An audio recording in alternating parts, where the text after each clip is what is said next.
আমরা এটা সিন্ডিকেট ভাবে দেখতেছি, কারণ গ্যাস টাকা বেশি হলে আছে, টাকা কম হলে নাই। ফোন দেওয়ার পরে দোকানদাররা বলে ভাই গ্যাস নাই, অন্য দায়িত্বে সংগ্রহ করে দিতে পারবো, এত টাকা লাগবে। এটা তো জনগণ মরে যাওয়ার অবস্থা। যে অবস্থা, গ্যাসের দাম বাইরে গেছে, 1200 টাকার গ্যাস এখন 2500 টাকা। তাও গ্যাস নাই, মানুষ পাইতেছে না। ঠান্ডার ভিতরে তো লাইনের গ্যাস পাইতেছে না, মানুষ কিভাবে রান্না করে খাবে? অনেক পরিস্থিতি খারাপ। এটা তো ব্যবসায়ীদের একটা চালও হইতে পারে, যে বাড়ায় অনেক সময় বাড়াই দিতে পারে, মালিশ টু করে বাড়াই দেয়। আমরা তো রান্না বান্না করে খাইতে কষ্ট হয়ে যাইতেছে। সিন্ডিকেটের কারণে এটা দাম বাড়াইছে ওরা, সিন্ডিকেট করে। আমাদের সমস্যা এই যে গ্যাস পাই না, মাঝে মাঝে গ্যাস পাওয়া যায় না, দাম বেশি। 1400 ছিল, এখন 2250 টাকা। না, আমরা দাম বাড়াই নাই। লোকসান হইলো তো এখন এটা তো দোকানদারি তো করতে হবে, বন্ধ তো আর করণ যাবে না। নির্বাচনের জহতে এর সিন্ডিকেট করছে না কি জন্য করছে তা আমরা বলতে পারবো। সব মালের দামই তো বাড়তি, ময়দা বস্তায় দাম বাড়াইছে, তেলও দাম বাড়ছে।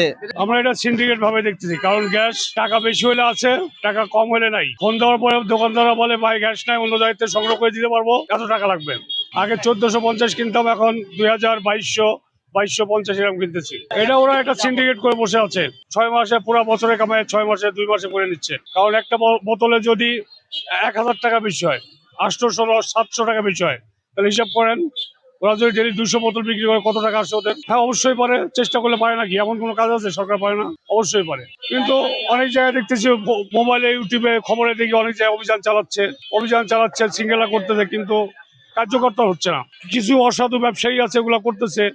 কিছুগুলো আবার দেখা যায় যে বেশি মুনাফার কারণে এগুলো করতেছে। প্রশাসন, সরকার এগুলো চেষ্টা করলে পারে। বাংলাদেশ সরকার এমন কোনো কাজ নিতে পারে না, সবাই চেষ্টা করলে পারে। না না, আমরা এগুলো কোনো কিছু দাম বাড়াইনি। এরকম আমি আলু করে দামটা বাড়াইছি 10 টাকা, আগে তো 10 টাকা আমি 20 টাকা করছি, পারি না ভাই খরচ নিয়ে। তারপরে এই পুরি মুড়ি যা আছে যেরকম সেরকমই রেট, 10 টাকা বেচি। অসুবিধা মনে করেন যে বেচা কিনা করলো তো আমাকে থাকে না কিছু, পেট চলে করতে হয়, মানুষের জনতা খাওয়ানোর জন্য এটা আমাদের করতে হয়, না করলে হয় না আমাদের।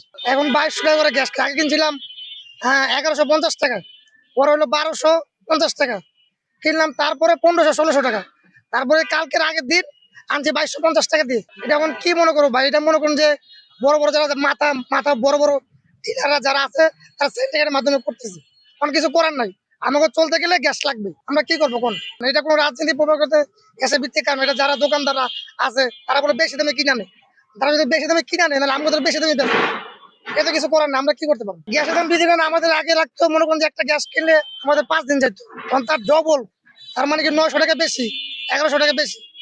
এই বৃদ্ধির কারণে আমরা তো আমাদের অসুবিধা, অনেক কষ্ট হয়। গ্যাস আমরা বললে তারপরে 1 ঘন্টা 1.5 ঘন্টা পর দোকানে 1 ঘন্টা 1.5 ঘন্টা আমরা গ্যাস নাই, গ্যাস আইলে দিমু, তারপর আমাদের দিয়ে দেয়, আবার একদিন পরও দিয়ে দেয়। আমরা আসলে সরকারে সম্ভবত 1300 টাকা জানি করতে, 1356 টাকা করছে, কিন্তু ওই রেটে আমরা গ্যাস পাই না, আমাদের এটা বেশি নয়।